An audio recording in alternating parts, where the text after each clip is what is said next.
Good day guys, welcome. In this video we're discussing how to fix your iPhone not charging.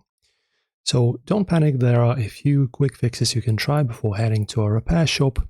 So firstly, check your cable and power adapter. You can plug them into another device or outlet to see if they work. If they don't, try using an official Apple Lightning or USB-C cable, since cheaper ones can fail or deliver unstable power.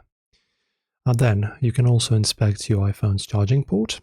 You can use a flashlight to check for dust, lint, even a tiny piece of dirt can block the connection.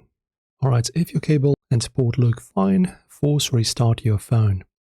So on iPhone 8 or later you can press quickly and release volume up, then volume down, and hold the side button until you see the Apple logo. If still not charging, check for software issues. So you go to Settings, General, Software Update, and install any available updates.